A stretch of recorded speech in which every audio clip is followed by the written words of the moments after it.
Hey yo, I heard you riding with the same tall tale. Nice song, but you ain't gone nowhere. Nate girl, happy Saturday. Name soon.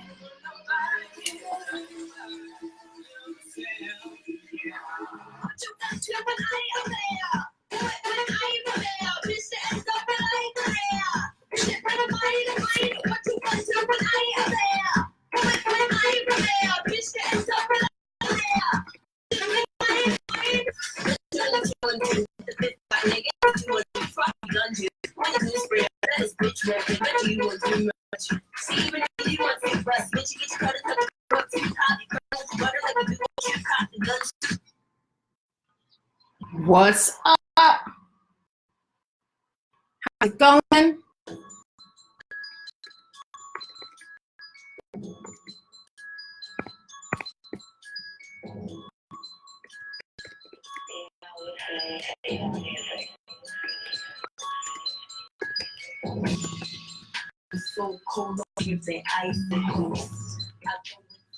Got that Azelia Banks, music by the one Azelia Banks.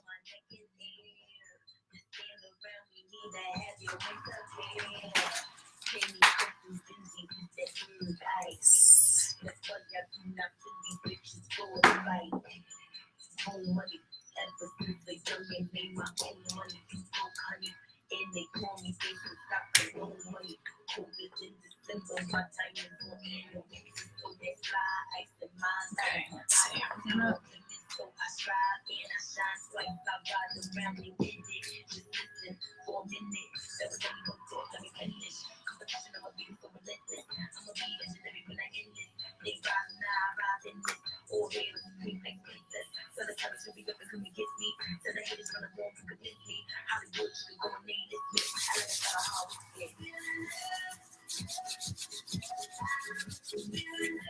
Hey, baby. What you know about that 212? Oh, it's delicious. My little homemade oil, my anointing oil.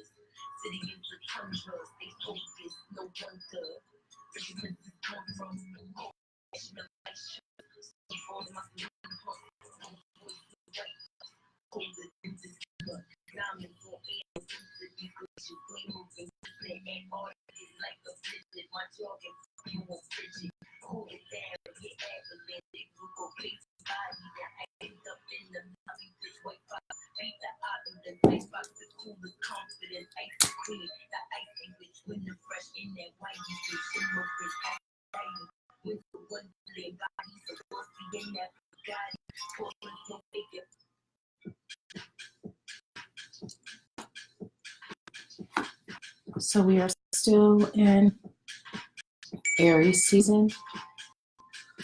Waiting for some more people to come in the room. Come in the room.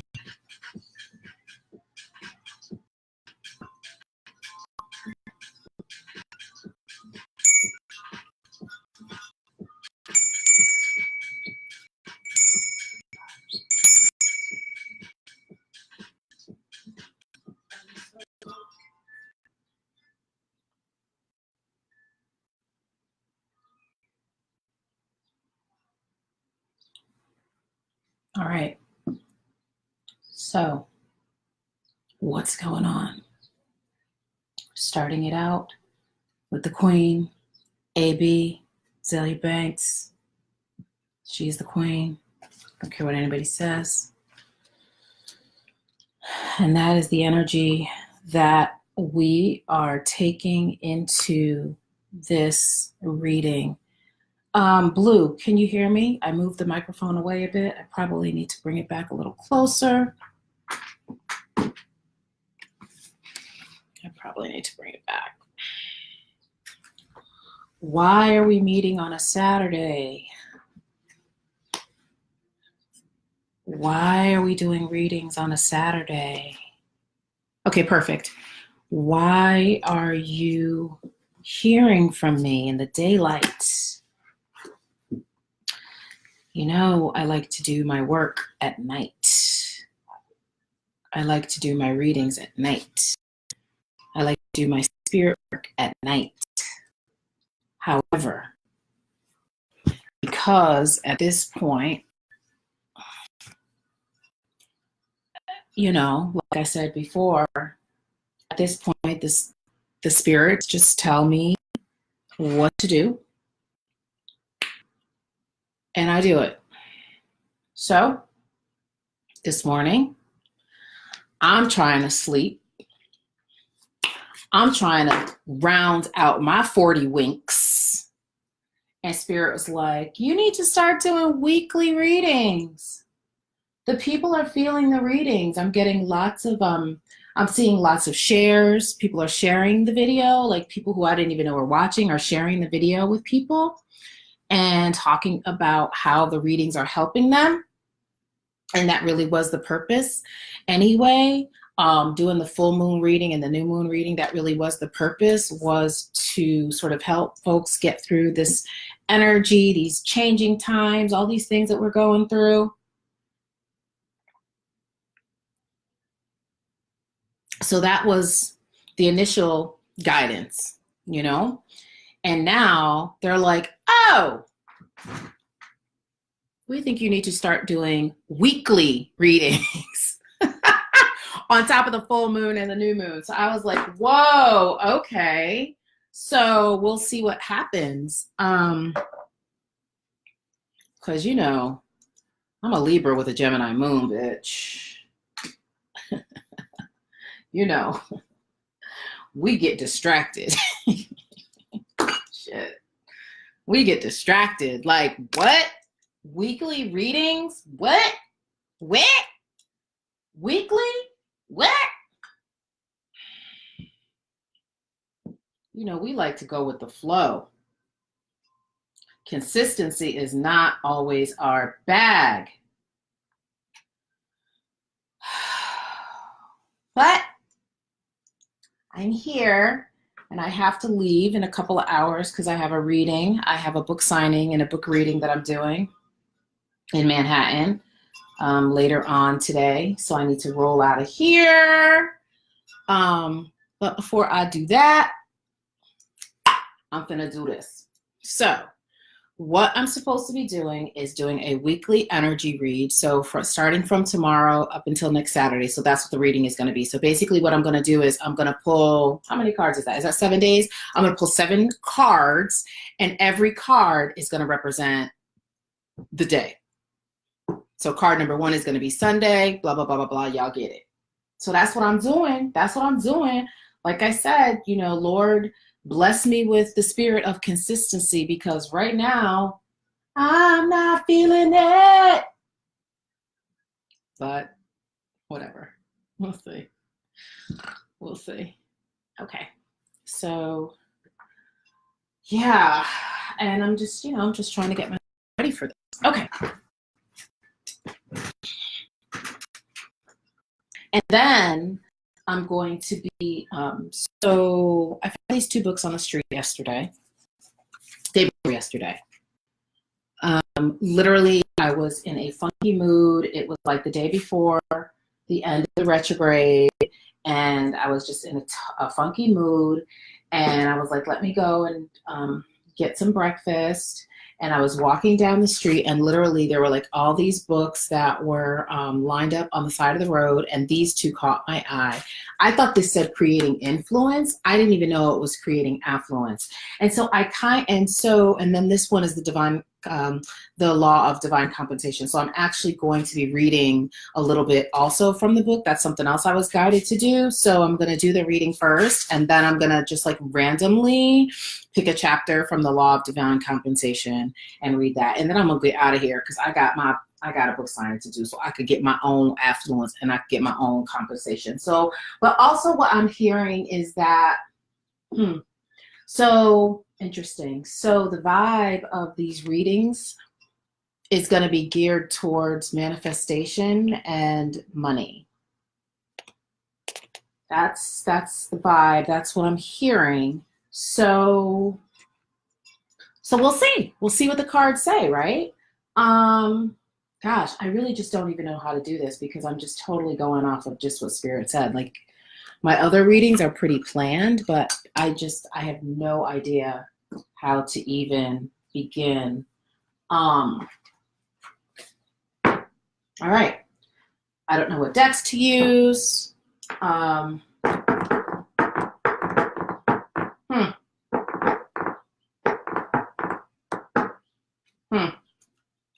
So I'm hearing I should get my Sacred Geometry deck as well, which means I'm going to have to get up. Okay. So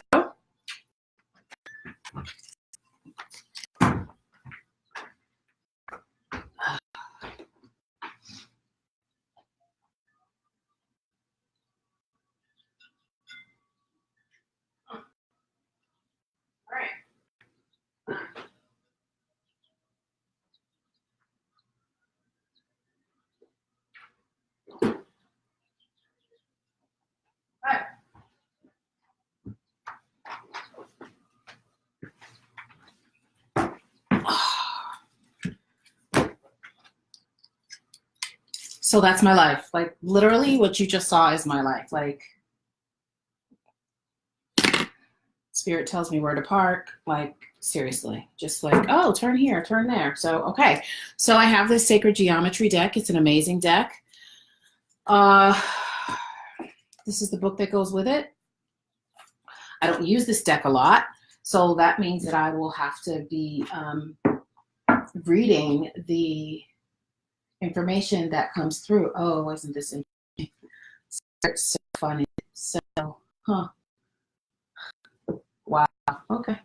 So I'm pulling for 7 days, and now I have 6 cards. That's why they told me to get that other deck, and I didn't get it. All right. I get it.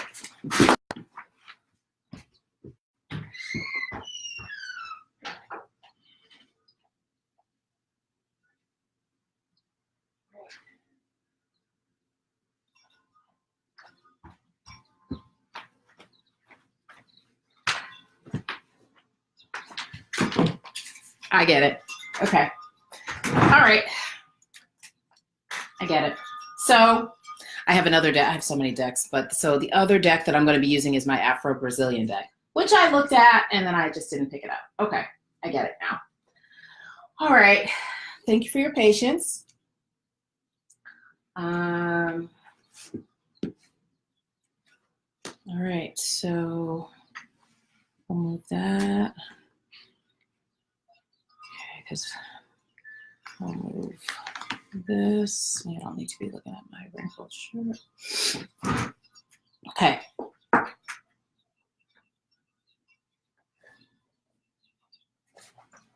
Okay. So, what I'm pulling from today, I am pulling from the I Ching. I am pulling from the Adinkra symbol deck. As you know, I'm pulling from the Sacred Geometry deck. I'm pulling from the Goddess deck. I'm pulling from my tried and true Rider-Waite deck that I use all the time. I'm pulling from my triple Goddess deck. This is an amazing deck. This is another deck I hardly ever use. Like, I never use this deck. And this is the book that goes along with that. And I'm going back to my original. This is my second Tarot deck. And this deck is the deck that I used that really boy, it just took my readings to a whole nother level, because the archetypes are just completely different from the Rider-Waite deck. And so you really have to listen and use your intuition to read this deck effectively. And so this is really the deck I learned on. And then when I got my Rider-Waite deck last year, I stopped using this deck. So I guess it's time for it to resurface. And I'm also, and this is also the first, okay, this is the first deck that I'm going to pull from. Thank you for your patience as I figure this stuff out. Okay. And I feel like I need some music that's not going to get flagged.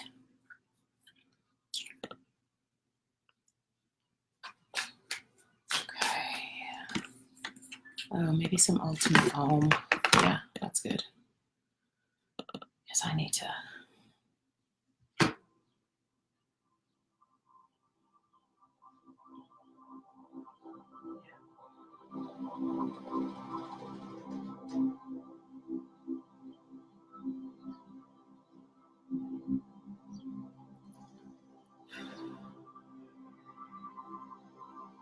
So for those of you that have had readings with me, you know that I work intuitively and I also work with the cards. So for those of you that, you know, and maybe this is something that, so folks should have a pen and a piece of paper so that they can take notes.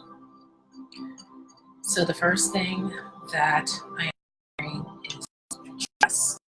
That is a message for myself, and it is also a message for whoever is listening. Just trust, no question, just trust. And so, here we go.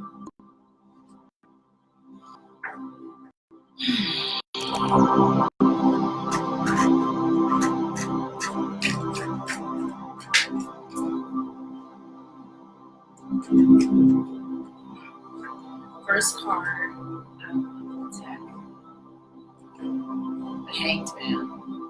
So this will be for tomorrow. So a time to sit, a time to be quiet, wondering which way you should go. So the best action to take is no action, which is good for a Sunday. Okay. All right.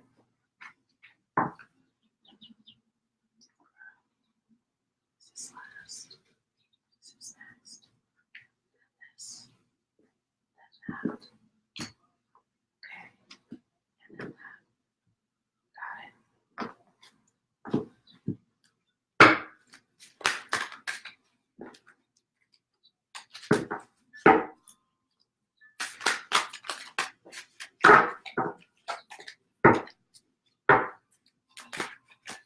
It's interesting.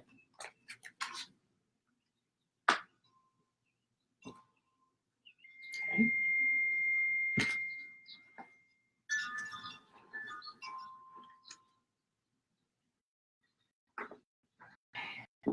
Next card out of the deck, Miwa Ri Hu, which is I'll marry you. Who's gonna marry me? Oh, it's, yeah, I got the music down. Music was just to help me get my zhuzh together. So yeah, I turned it back down, and let me turn my mic back up.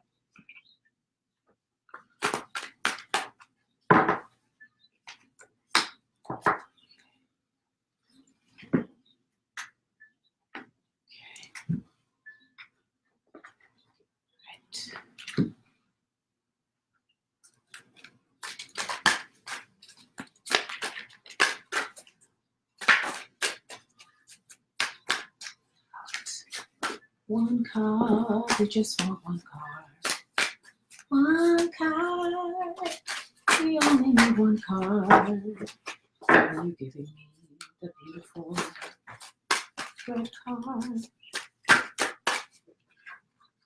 Thank you. Sacred Geometry deck. Just one card.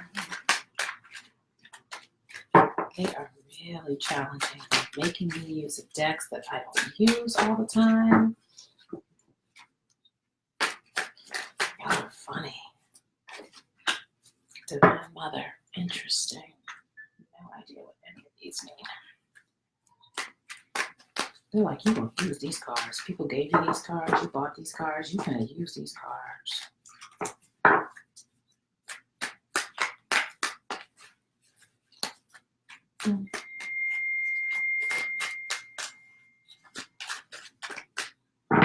Page of Cups. Interesting. Okay. Last card out the deck. Oh, Lord, where did these swords come from? Huh. Okay. Ace of Swords for the end of the week. All right. Okay.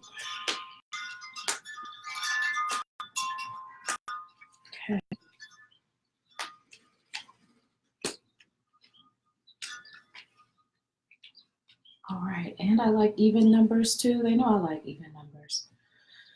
Okay. Here we go.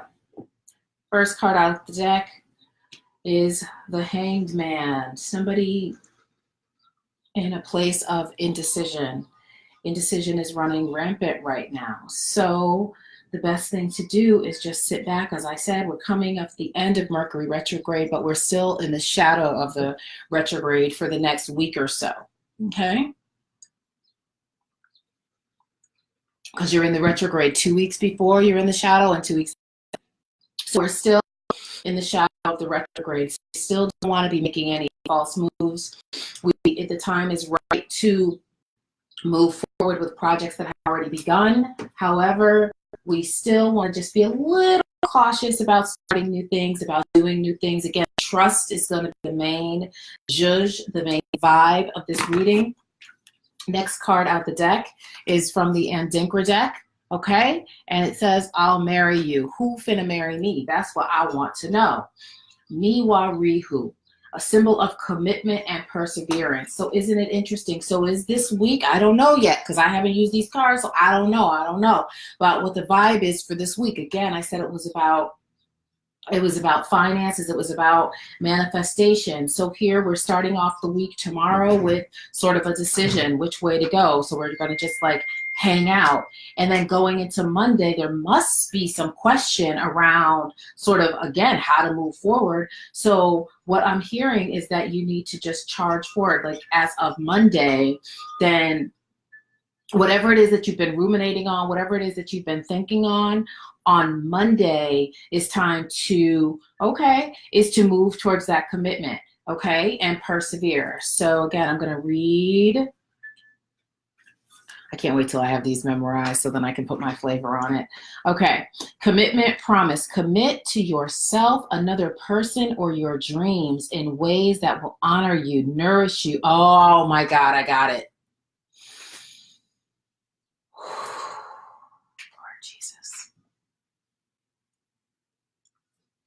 That will honor you, nourish, and help to build a legacy you can be proud of. Oh, Lord, Spirit is amazing.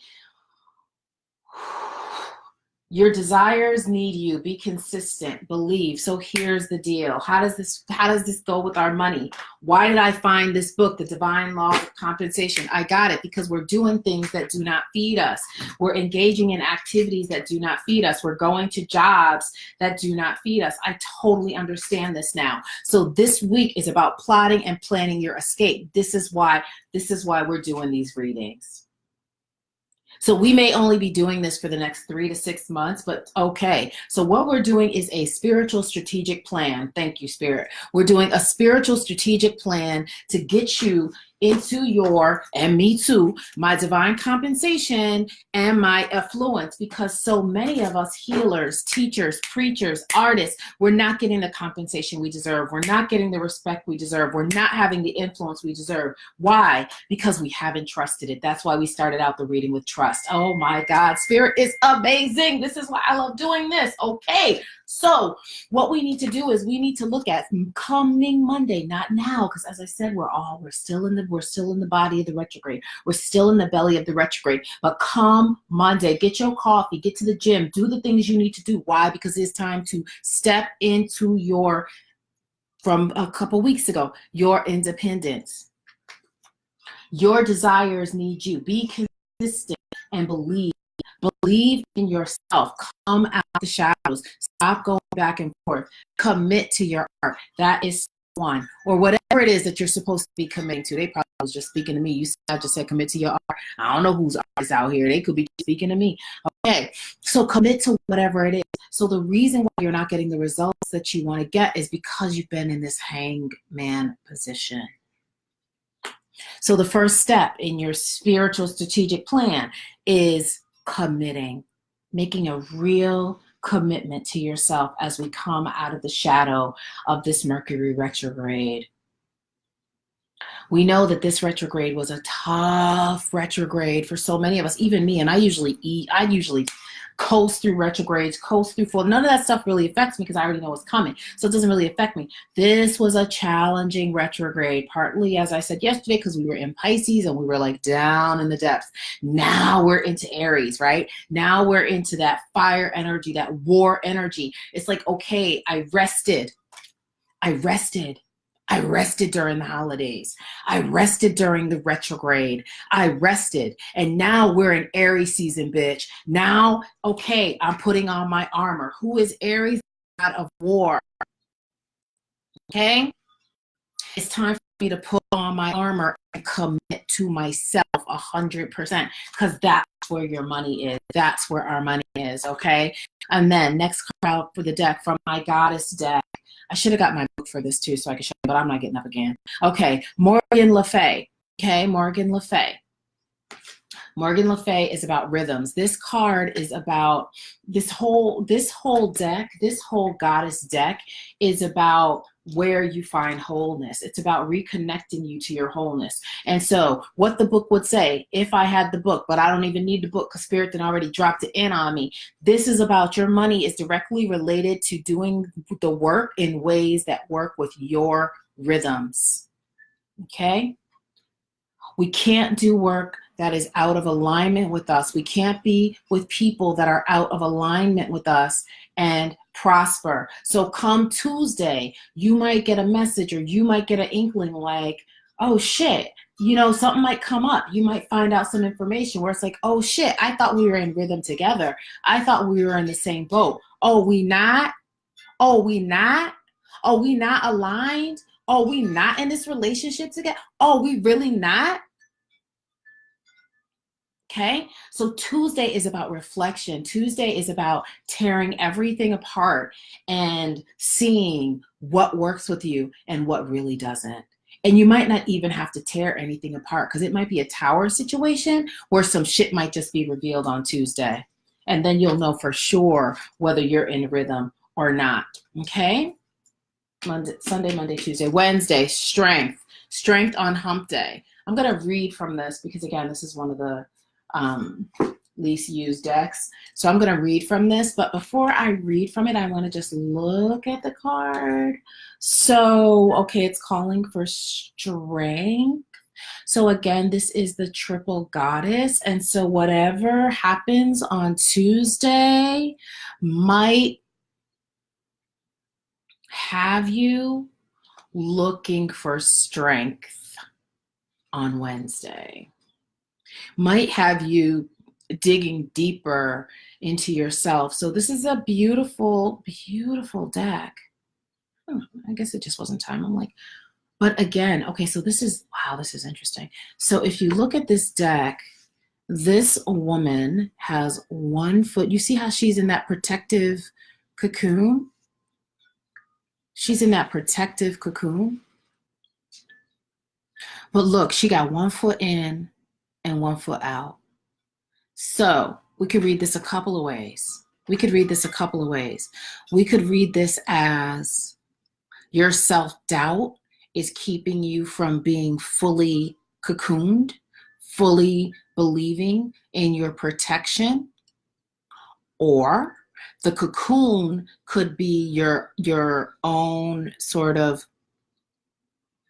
knowledge, attitude, beliefs, and behaviors that are holding you back, and you're just taking the first step to move out of it. This is not, I don't get a sad vibe from this card. I get a very sort of reflective card. Given all of the other cards, it makes perfect sense to me, actually. As I look at this, she's got the sunlight behind her. So she's definitely guided. We've already said she's in a protective bluish cocoon, right? So whatever she's in is actually feeding her, but we know we can be fed from good shit or bad shit, right? We get something from everything we're involved in. Also the number 8. So one thing we know about the number 8 in numerology is 8 is a very extreme number. Things can go either extremely well with an 8 or extremely bad with an 8. So for example, if you have an 8, if you live in a home, and when you do your numerology, it comes out to 8. Typically, things can be really extreme. Things can either be really good in the house or things can be really, really challenging in the house. So that 8 can go either way in numerology. But what I feel good about is that she's got that sunlight coming down from the heavens. She's got that protection. She's got that sunlight on her face. And then she's got these leaves that are all around her, and she's sitting on the rock. So this also makes me feel like there's a lot of solace that comes from nature. So there's a need to go out in nature. There's a need to reconnect to indigenous practices. There's a need to draw strength from your ancestors. There's a need to draw strength from those who worked in the dirt, those who came before you. Really, really connecting to that. Also paying attention to the rhythms of the seasons. Perhaps you need to look at doing work more seasonally. What kind of things that you need to be doing in the spring? Perhaps you're so disconnected that this is also an invitation for you to connect to the rhythm of the seasons. Okay, so there is a need to connect to the rhythms of your life, what makes your life work, what moves you forward, what keeps you stuck. But there's also a guidance to connect more with the rhythms of nature. What can you do when the moon is full? What can you do in a new moon? What can you do in a dark moon? What can you do in a waning moon? What can you do in a waxing moon, right? So getting in touch more so with nature and deriving your strength from that. So I'm going to read and see what the book says about this particular card. And this deck is actually split into 2 in the same way the tarot has the major arcana and the minor arcana. So this is actually the major, is this the major arcana? Let me see. I think this is major arcana because the other ones are like, yeah. The second half of the book is about represents the chakras. So let's see where we're at. And so it's also interesting that it is the strength card, because we know that the strength card in the Rider-Waite Tarot has to do with the sign of Leo. Yeah, that's what it says. Traditional tarot image, strength. Okay, the strength card, and then they give us the traditional translation. The strength card has many magical connotations associated with it. The initiate who, through the chariot card, has entered the home of the soul is now strengthened and open to the influences of new experiences. The will of the individual has been tempered. The drive for power and influence symbolized by the lion in the traditional tarot strength card can now be tamed and humanized. Wild animals generally symbolize self-fulfillment because they are true to their instinctive nature, which is pure and raw. Can we hold up for a minute? What did we say? The card before this strength card was the rhythms. What did we say? Tuning into your own rhythm. One thing we know about Leos, they march to their own drum. They might let you, they might let you think they're doing what you want them to do for like a minute, but at the end of the day, we know that Leo is going to do what that Leo needs to do to propel that Leo's agenda. Okay? So that's what y'all need to do too. I remember when I did my Aries reading the other day, I talked about keying into that fire energy, that Aries energy to propel yourself forward. Here we are again with that fire energy, okay? As depicted in the traditional tarot, the Lady of Strength opens the mouth. First of all, I don't know why I keep leaning into this microphone, because the whole book says don't lean into the microphone because you don't have to do that with this. So let me stop leaning back. Let me lean back. Okay. So, as depicted in the traditional tarot, the Lady of Strength opens the mouth of the lion and places her life in the hands of the beast of love. She acts as a barometer of sorts for the delicate balance between the will force of the ego and divine will. Thus, she surrenders her will to the lion, while the lion offers its gentleness to her. We come to understand strength in a way through the witnessing of this interplay. True power is the power of love rather than the love of power. It is not an outside phenomenon, but a pure energy that derives from the heart. The lion associated with the zodiacal sign of Leo rules the heart.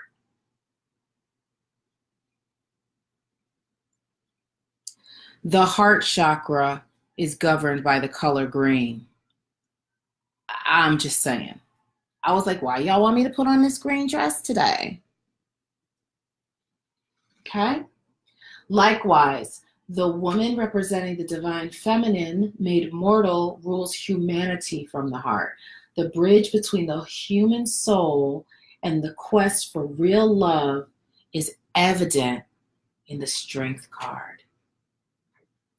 Then this goes on to talk about alchemy and transformation. So the triple goddess strength card is a strong woman whose body, with the exception of part of one foot, is enveloped in a tear-shaped orb. Her right foot steps out of this universal tear, indicating her readiness to meet the world of form and suffering in a tangible way.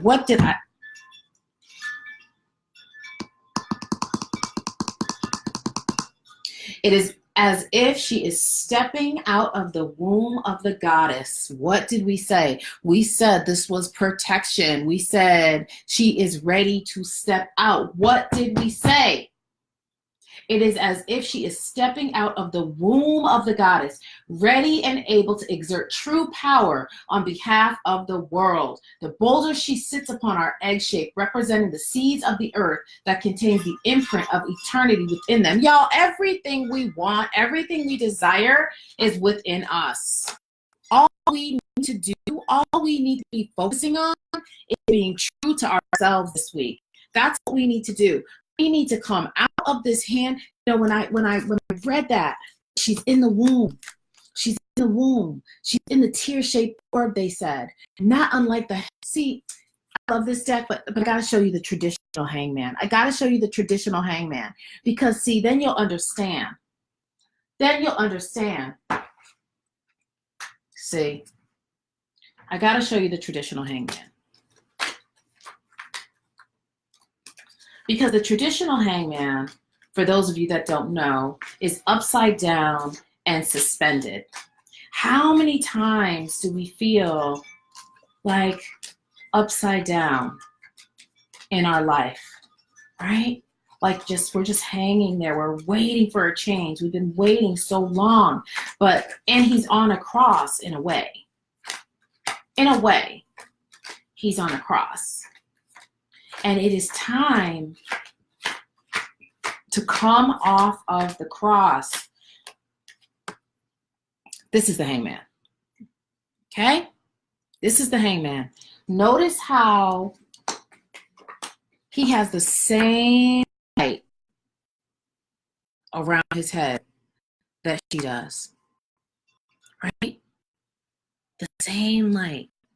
The same look of, I'm not pressed, is almost the same look she has. Okay? And then here's the hangman in the traditional, in the Afro-Caribbean. Okay. So it's almost like with this deck, it's almost like he's walking towards something. He's giving an offering in a way. And so that can almost be thought of as, yeah, it's just different. It's just a different deck. I'm not even going to go into all that. But one thing we know already is that by Wednesday, we're digging into our strength. We're digging into our animal nature, right? We're digging into the people that came before us. We already know that's what we're doing on Wednesday. Okay? Thursday, Divine Mother. Divine Mother. This is the Sacred Geometry deck. So this deck has a lot going on, lots of fire. I feel like there's lots of, this is interesting too. So I feel like there's lots of root chakra energy with this card. There's a lot of red here. Yeah, this is interesting. This is interesting. I got nothing. So let me see what the book says on this one. But this is an interesting journey we're embarking on this week. Divine Mother. Celebration, activation. Here we celebrate the Divine Mother. She is the divine creatrix who abides in the heart of every being. So again, we're back to that heart energy. She champions compassion and compels forgiveness. Divine Mother is a vital, dynamic, and powerful reality honored by cultures around the planet, named Gaia, Pachamama, Mother Mary, Kuan Yin, Isis, and Green Terra, to name just a few. Choosing this card celebrates the divine feminine aspect of God within you and asks that, so here's the direction for Thursday, and asks that you activate your direct knowledge of the self as pure, luminous, all-pervading non-duality. So again, no self-doubt. This remembrance sets in motion the awareness that there is no separation. You are an integral part of spirit. So this week, it starts. Tomorrow is the jump off. Tomorrow is the jump off to a new way of being. So we're going from, yeah, I've dug into my strength. You know, I've investigated the rhythms of what's happening, what's not happening. I've already been told that I need to commit to whatever is revealed. You know, when I ask what's working, what's in alignment, what's not, I've already decided that I'm going to come out of hiding. Okay, I've already decided that. And I know that the universe supports me. I know that the Divine Mother supports me. I know that the earth supports me. Okay? And then Sunday, Monday, Tuesday, Wednesday, Thursday, Friday, Saturday. Okay. And then we get, actually, I saw this one first and then this one. This Ace of Swords fell out. Okay. Sunday, Monday, Tuesday, Wednesday, Thursday, Friday, Saturday. Got it. Then Page of Cups. So Friday, coming to the end of the week. Page of Cups. Maybe a younger person might be entering your space at the end of the week. More so, this came up in the reading last week too. So more so, this is about keeping your emotions light. Okay. Sometimes when we embark on a new adventure, things come up. We start to doubt ourselves. We want to, with this Page of Cups energy, we want to know, we want to believe that everything is okay. All is well. Everything is good. This is where we are by Friday. Page of Cups, again, sort of an energetic offer from somebody younger, or it's you feeling youthful, maybe feeling more vibrant. Page of Cups energy.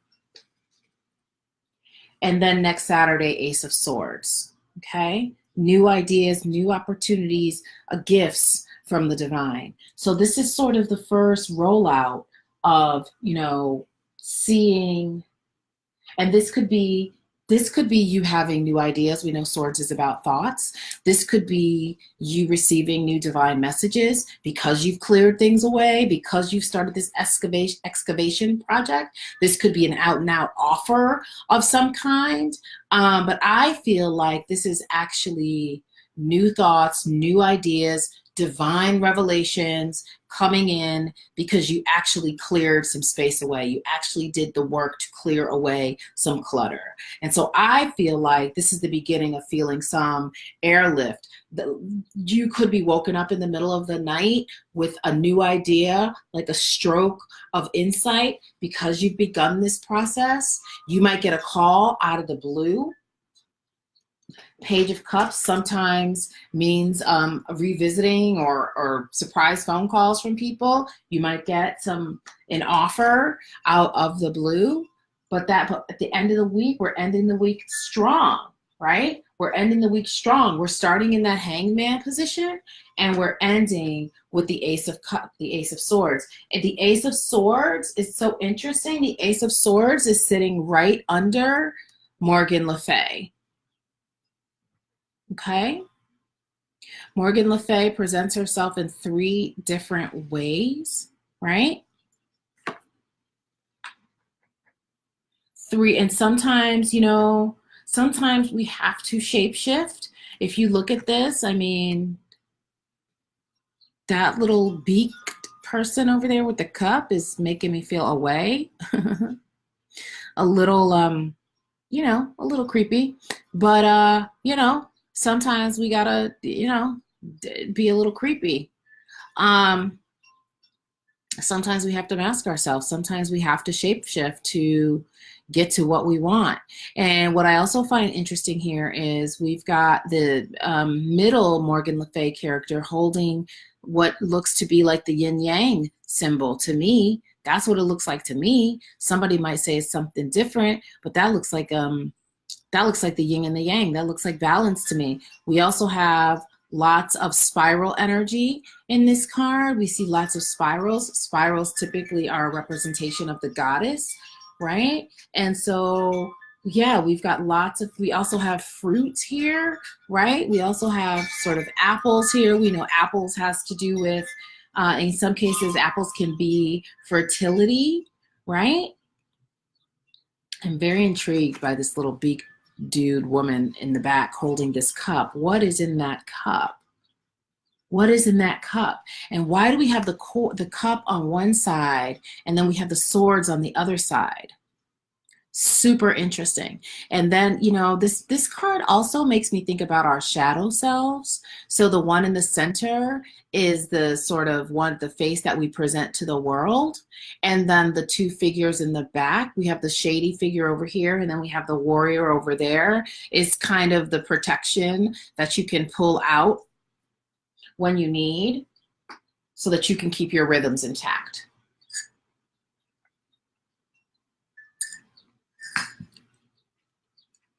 Could also mean that there are things happening in the background universally that you're not aware of.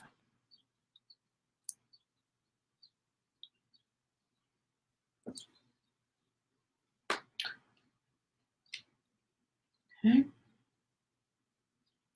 Lots of messages of protection, lots of messages in strength in this reading. So no matter what happens to you this week, knowing that you are protected, you are loved, you are guided, you just need to listen. Okay. That's our 7-card spread. I don't know. I have no idea. And in fact, I've never heard of a plague doctor. So I have no idea. I'm going to pull, but that's interesting. I'm going to pull, can you put more in the chat about what the plague doctor is? I am going to pull the I Ching, and that will be the theme of the week. So this will be super interesting. To me, anyway. All right, let's see what the theme of the week is. Hexagram 59, almost to the end of the I Ching deck.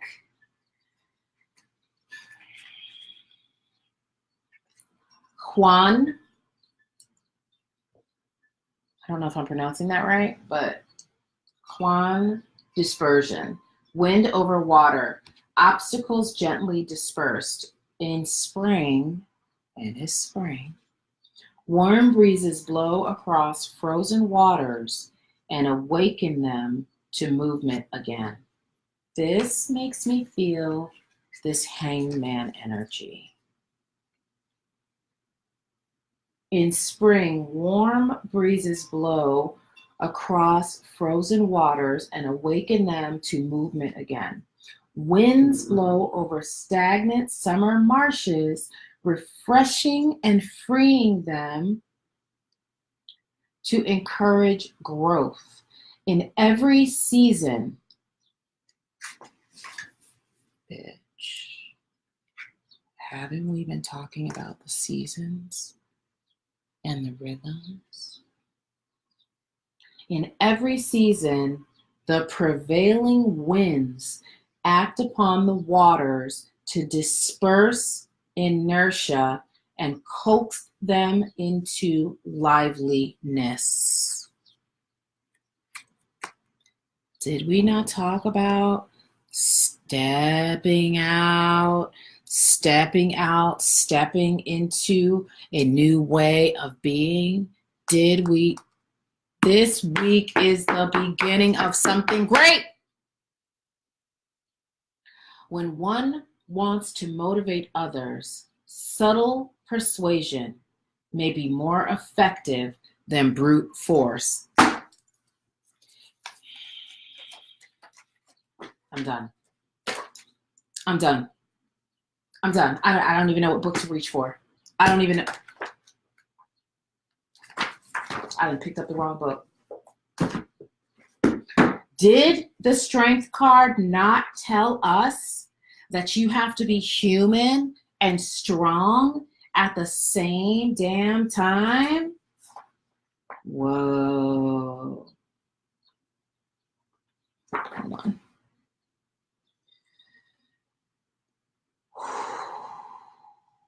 Wherever you are, if you are in a place where you can breathe this in, I suggest you take a deep breath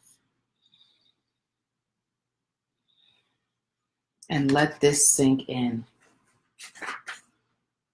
They done told us we come to understand strength in a new way through the witnessing of this interplay. True power is the power of love rather than the love of power. It is not an outside phenomenon, but a pure energy that derives from the heart. Number one, I'm hearing you cannot bully people into supporting you. You cannot bully people into giving you money. You cannot trick people into giving you money. You have to act from a pure heart. Your blessings are being blocked because of the ways you've been going about trying to get it.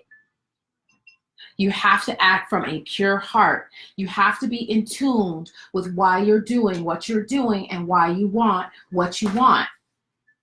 And once you get clear on what you want, the next step is to go about it in the right way. Do all things with love. Do all things with love. That is a way to the divine compensation. Okay? When one wants to motivate others, and you cannot be successful if you don't know how to motivate other people, right? Subtle persuasion may be more effective than brute force. So, when you are presented with the opportunity to get your point across this week, you want to balance what you know, what you think you know, who you are, your attitude, etc. You want to balance that with a gentleness. You want to deliver your message in a gentle way in order to motivate others. That is the theme. That is the theme. That is the confirmation that the I Ching always brings. That's why I pretty much always read the I Ching last, okay?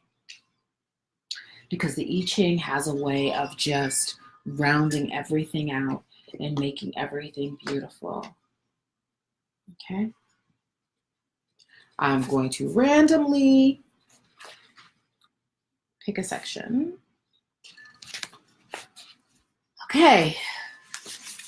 Y'all saw me. I just randomly picked a section, beyond guilt. Okay. Another major category of thoughts that deactivate the law of divine compensation is guilt. Sometimes we have a pretty good success rate at forgiving others, but we aren't so good at forgiving ourselves. We think, okay, I can believe that the universe was programmed to give me what would make me happy, but then I blew it, and I can't forgive myself. Many of us have some unpleasant and even painful memories tied up with money, and a lot of them fall under the category of my own damn fault. Perhaps that's why you've been in the hangman position for so long, because of your own guilt. It has gotten you stuck.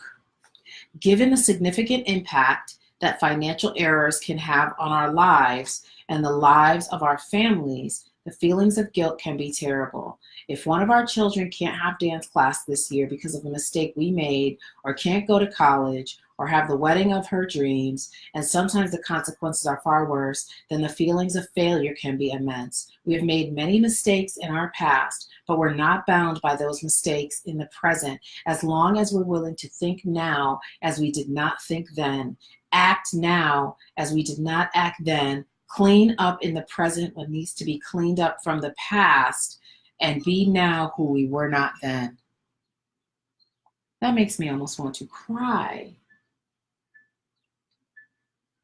And now it makes sense why I was moved to play the one Azelia Banks.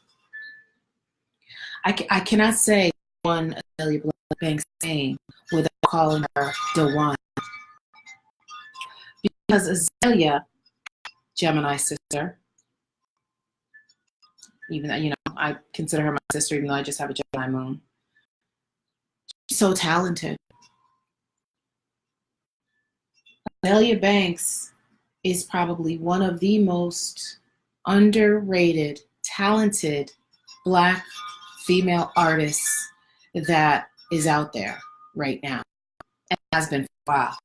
She can rap, she can sing, she can rap over house beats, she can rap over hardcore hip hop. Azelia Banks is the one. However, our dear sister has a very colorful mouth, which in an industry that is known for fakery and lies and manipulation, and when I think about the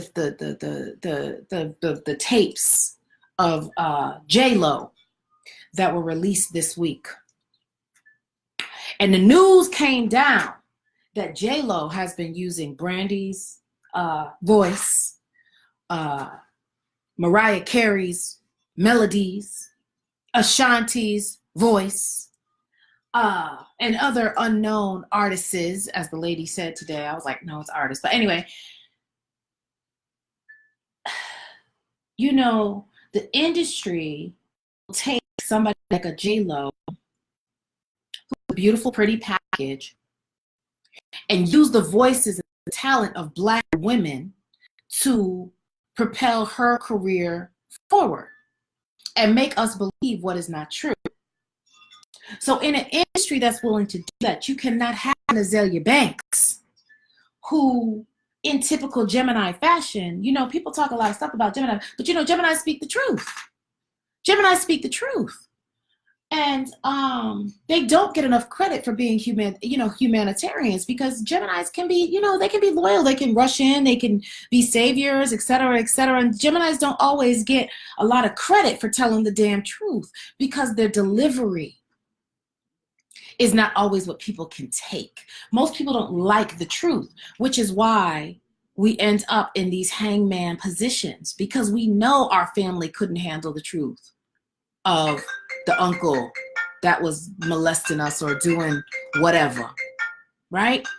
That's why we stay in the hangman position. That's why we deal with guilt, because we know we couldn't be honest. Okay? We know that. We learned that early. Early. Children are taught to lie. Okay? Our dear, sweet Azelia Banks, in some instances, she cannot lie. Okay? And so people talk about her ego, her mouth, her beefs. Okay? There is punishment. There is punishment when you are not skilled at balancing the ego. Okay? Going back to our strength card, when you cannot hold your humanity and exercise your strength at the same time, there's a punishment in this society for that, which will definitely impact your money. Okay?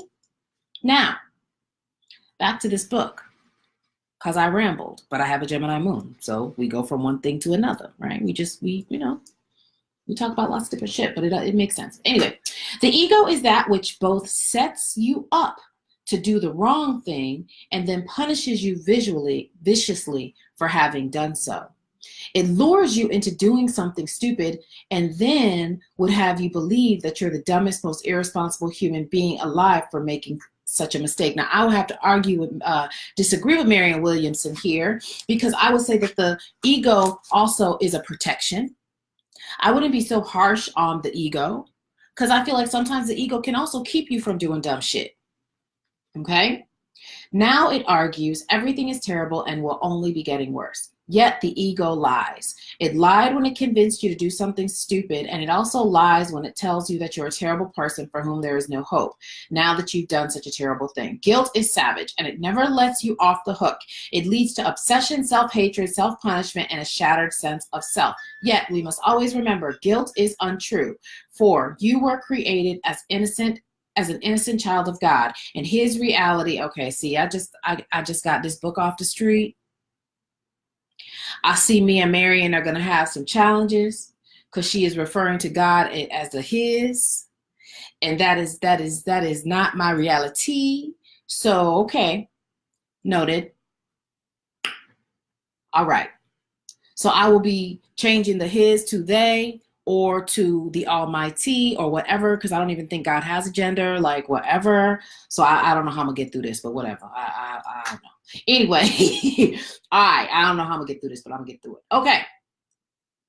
An innocent child of God, and God is changeless. How about that? I'm just gonna say God is God. That's all. Okay, I'm gonna take the gender out.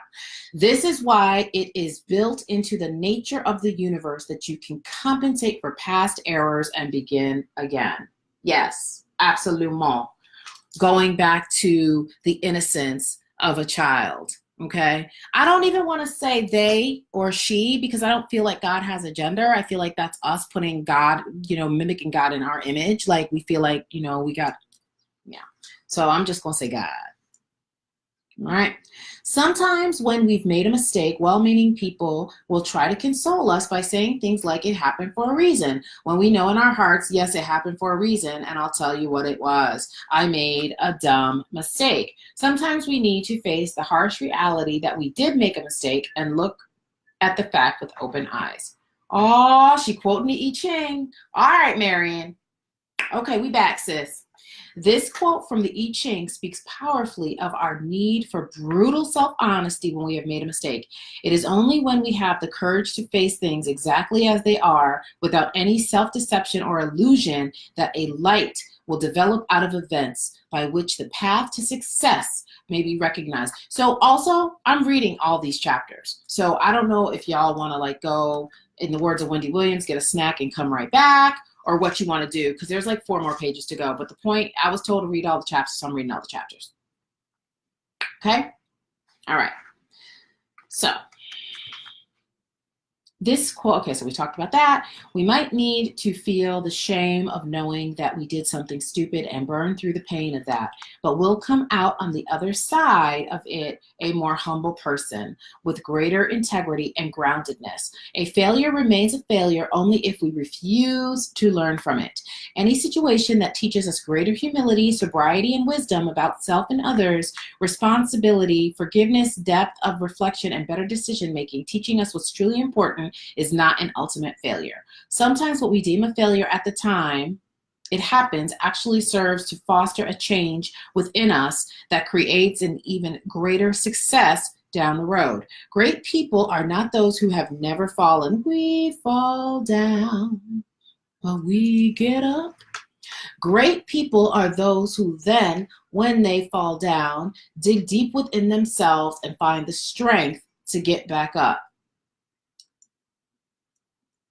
Sometimes that dark night of the soul teaches us some very important things about ourselves, about who we've been, who we've chose to be now, about where we got it right and where we are going. Spiritually healthy people are those who take responsibility for their mistakes, atone for their errors, do what they can to make things right, and allow forgiveness and mercy to wash them clean. If like the rest of us, of course, you've screwed up royally at one point or another, but it doesn't serve you or anyone else for you to beat up on yourself continually. Have appropriate remorse? Yes. Grow from your mistakes and make things right as best you can? Yes. But stay stuck in the mind of self-hatred? Absolutely not. We may have made mistakes in our past, but we are not bound by those mistakes in the present. As long as we're willing to think now as we did not think then, act now. I love that though. I love this. As long as we're willing to think now as we did not think then, act now as we did not act then, clean up in the present what needs to be cleaned up from the past, and be now who we were not then. That sounds like some Ayanla stuff right there, boy. I like that. When we take full responsibility for the places where we know in our hearts we underperformed in the past or acted without integrity or failed to respect opportunities and abundance that once were ours, we experience the miracle of atonement. Atonement is a mental process through which we correct our perceptions, thus changing the trajectory of probabilities that unfold as a result. Atonement is like spiritual reset button. It is a gift from God providing us the opportunity to clear the karma of past mistakes by owning them, taking responsibility for them, admitting them, making amends for them, and doing whatever is possible to change the patterns of behaviors that created the situation that caused us shame. We recognize past errors and pray, I'm willing to be different than I was before. Please show me how. That's a dope, that's a dope prayer for the week. That's a dope prayer for the week, or affirmation, or whatever. That's amazing. I'm willing to be different than I was before. Wouldn't that be a nice thing to go into Monday saying? Like every day this week, I am willing to be different than I was before. Please show me how. The universe then corrects all limitations caused by our wrong-minded thinking. Guilt dissolves from our mind as thoughts of mercy and love replace it. Buddha described the law of karma, or cause and effect. For every action, there is a reaction. Therefore, if we acted without wisdom, suffering is to be expected. Jesus, some 500 years later, revealed the alchemy of God's mercy, which posits that in a moment of grace, all karma is burned and all debts are paid and forgiven. So I don't know a ton about Marianne Williams, but it seems like she's obviously very religiously, whatchamacallit. So hopefully that doesn't turn y'all off in the readings of this, because it seems like she's very heavily religious. From Catholics at confession to Jews on the Day of Atonement to people taking their moral inventory at a 12-step meeting, the notion of atonement is part of the wisdom teachings of all major religious and spiritual systems of the world.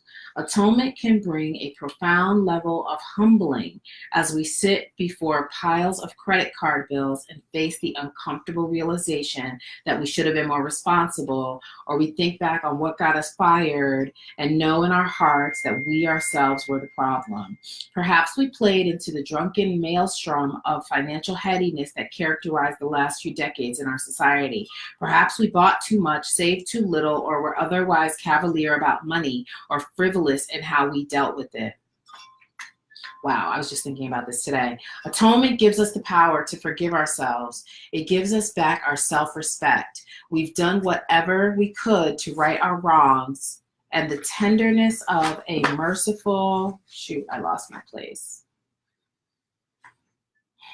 universe opens up for us in ways we might never have imagined. There is no mistake you've ever made that can't be divinely corrected as long as you acknowledge whatever mistaken thoughts led to the error and surrender them.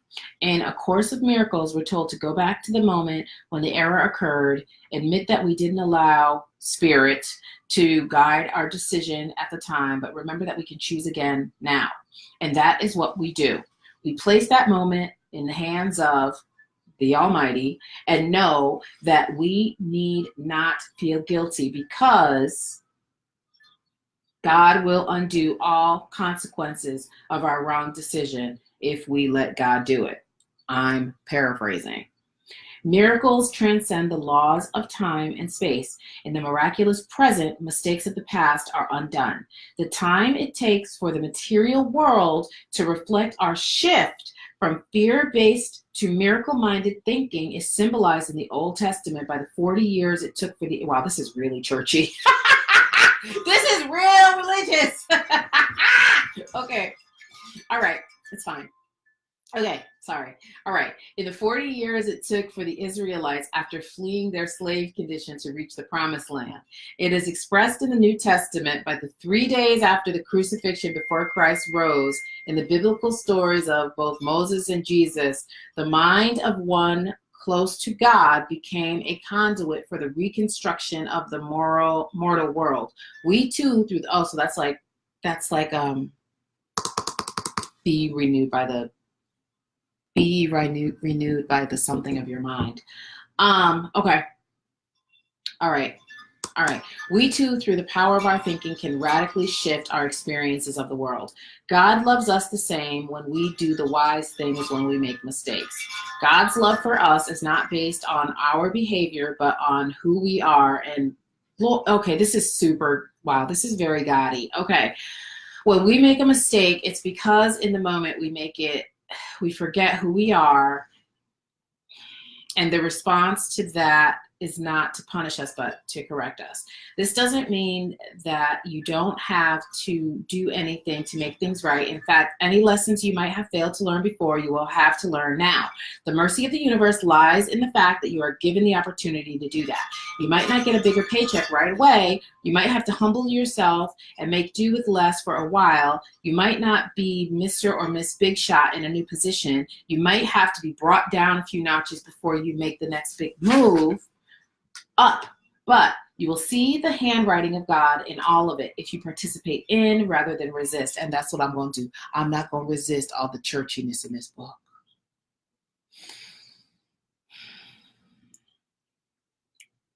I'm not going to be in a place of resistance. I'm going to be in a place of acceptance. You will know in your heart that this is a good thing, and you will be glad to earn your way back into the abundant realm. Once you have reclaimed your inner prosperity, the universe will begin the process of reclaiming its externally. You are internally programmed to rise to your highest creative possibility. I like that too. You are internally programmed to rise to your highest creative possibility. That's dope. Nothing you do can erase the yearning of your soul to achieve it, or the yearning of the universe to give it to you. No deviation from love on your part or anyone else's can keep the universe from its divine intention that your life be one of fullness and joy. According to A Course in Miracles, any miracle you might have deflected is held in trust for you until you are ready to receive it. So that's like Abraham Hicks talk about the vortex a lot. Whatever you have lost is programmed to return in another form, in another situation, in another town, or with other people, perhaps. But through the power of atonement, it will return. She has a quote at the end. It's like a prayer, but I'm not going to read it. Sorry, Marion. But there's too many people that listen to this that are not going to leave it that prayer. So I'm not going to read it, sis. I apologize. So that is my first reading from The Divine Law of Compensation by Marion Williamson, author of A Return to Love. So that's that. And so this is what we're going to be doing. Prayerfully, I can get it together every Saturday to do this. It'll probably be Saturday or Sunday, knowing me. But yeah, that's where we're at. So go back, rewind, watch it. We're an hour and 15 minutes in. I cannot believe how long that is, but whatever, it is what it is. I'm going to get ready for my book signing now. And I feel good. I feel good all over. So yeah, this is amazing. I'm excited to embark on this journey of weekly tarot readings. There were a few bumps in the road in this one because it was the first one and I was a little unsure. But Spirit told me to trust, and I trusted, and now I'm super excited. So yeah, I will still be doing my full moon and my new moon readings, but we will also be getting together to do these weekly energy readings. And that's it. That's it. I guess this is like, and like I said, for those of you that just joined, the sort of the tenor, what I'm understanding of these readings is that they are going to be sort of financially minded. So it's kind of like helping us to move through any blocks or barriers to our financial, I'm going to say financial comeuppance. Okay. So go back, rewind. It's a long video, but whatever, you can play it while you're cleaning your house, while you're doing whatever you're doing. It's an hour and 15 minutes out of your day. I'm super excited. I'm going to get ready for my book signing. I got to leave the house at 5 o'clock. I love y'all. I hope that this was good. I hope it was entertaining. And but most importantly, I hope that it was edifying for your walk, your journey. Okay? Love y'all. See you soon.